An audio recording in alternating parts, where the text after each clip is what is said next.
La historia del nacimiento de Jesús tiene un montón de personajes secundarios, además de María, José y Jesús. Tienes al arcángel Gabriel, tienes a los malos como el rey Herodes, pero de lejos los personajes secundarios más extraños, en mi opinión, son los tres sabios. ¿Quiénes son estos tipos? Vienen del este siguiendo una estrella.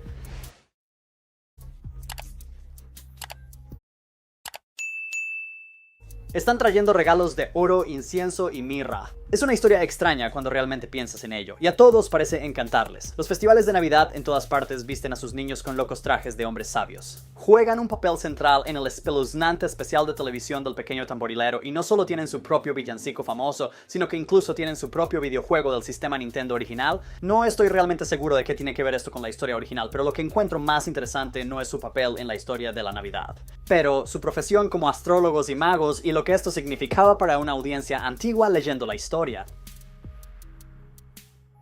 Así que una de las mayores concepciones erróneas sobre estos chicos es su nombre. Los otros tres reyes o los tres hombres sabios, un montón de traducciones de la Biblia, incluyendo la versión del rey James, todos usan el término hombres sabios. Pero el griego original no dice nada sobre hombres sabios o reyes. El texto dice mago lejos de ley, comúnmente anglizado como magos o magos del este. ¿Sabes el término de dónde obtenemos la palabra para mago o mago? Sí, de repente la historia se volvió mucho más extraña, pero vamos a profundizar en lo que realmente eran los magos en la antigüedad. El término original proviene de la antigua palabra persa para sacerdote. Y en general, los académicos coinciden en que los magos eran los principales especialistas rituales en los funcionarios del templo de Persia. Los textos babilónicos de Irán del siglo V a.C. hablan de un grupo de sacerdotes. Se llamaban los magos, y muchos magos debieron haber sido seguidores del zoroastrismo, que era la religión dominante de la época en esa área. Sin embargo, la categoría de magos parece haber sido bastante suelta. Antigüedad. Ya sea que todos los magos fueran seguidores del zoroastrismo o si todos formaban parte del mismo casta hereditaria de sacerdotes. No es del todo claro.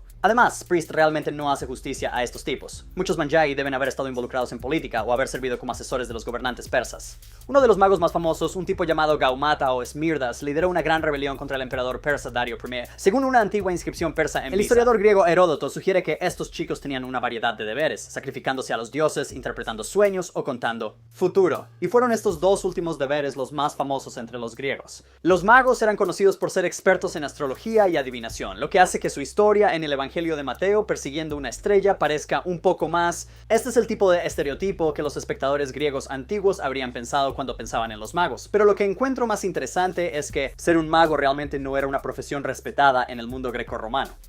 Cuando los griegos asimilaron la palabra magos en su idioma, adquirió una connotación más peyorativa, que significa hechicero o mago. De hecho, acusar a alguien de ser un mago era realmente un gran problema, porque habría sido visto como un miembro sospechoso o peligroso de la sociedad. De hecho, el escritor romano Apuleius fue arrestado por ser acusado de ser un mega. Nosotros, al parecer poniendo una maldición en su esposa para robarle. Para muchos autores griegos anteriores como Sófocles, o autores cristianos posteriores como Clemente de Alejandría, ser un mago significa practicar magia, una palabra griega que usaban para etiquetar cualquier ritual que pensaban que era desviado o sospechoso. Robando partes del cuerpo de las tumbas para usar en sus pociones y maldiciendo a mujeres y niños indefensos. Pero ¿era realmente así la magia antigua? Los Magi eran básicamente hechiceros que practicaban rituales extraños y desviados. La arqueología de la magia sugiere que estas acusaciones básicamente solo equivalen a retórica difamatoria. La mayoría de las personas tenían acceso a formas de magia y adivinación sin ser arrestadas como Apuleios. Hollywood a menudo influye en nuestras ideas sobre la magia, pero en el antiguo mundo greco-romano era una práctica relativamente común para especialistas en rituales y sacerdotes. Y no era tan fantástico como podríamos imaginar. Uno de los hallazgos arqueológicos más famosos, por ejemplo, es un kit de adivinación encontrado en la ciudad de Pérgamo en Asia.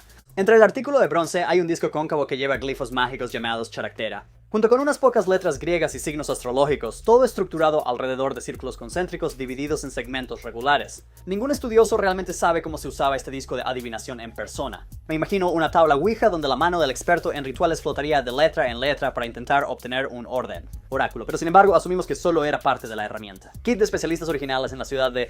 Así que cuando se piensa en la astrología y la adivinación antiguas, es mejor no pensar en esto y en cambio pensar en esto. Pero volviendo a nuestros sabios de Mateo, irónicamente los tres magos eran bastante populares en la magia cristiana primitiva también. Echa un vistazo a este amuleto de bronce actualmente albergado en el Museo Británico. En el frente hay un dios masculino al lado de algún tipo que sostiene escorpiones y aplasta cocodrilos rodeado de símbolos mágicos. Pero en el otro lado está cubierto de imágenes del Nuevo Testamento.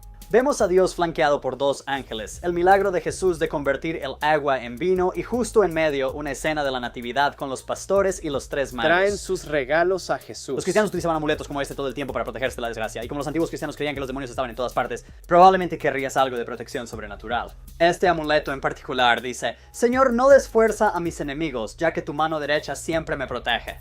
Los magos aparecen en varios contextos protectores y mágicos, tanto en la antigüedad tardía como en la Edad Media. Quizás fue debido a la reputación de los magos por ser expertos en rituales, o tal vez fue por sus misteriosos orígenes del este. Pero parece que los antiguos cristianos tenían una forma bastante creativa de adaptar y reutilizar la historia del nacimiento del Evangelio de Mateo. Realmente le da un giro interesante a la idea de la magia de la Navidad. Como siempre, gracias por ver y suscribirte, y nos vemos la próxima vez.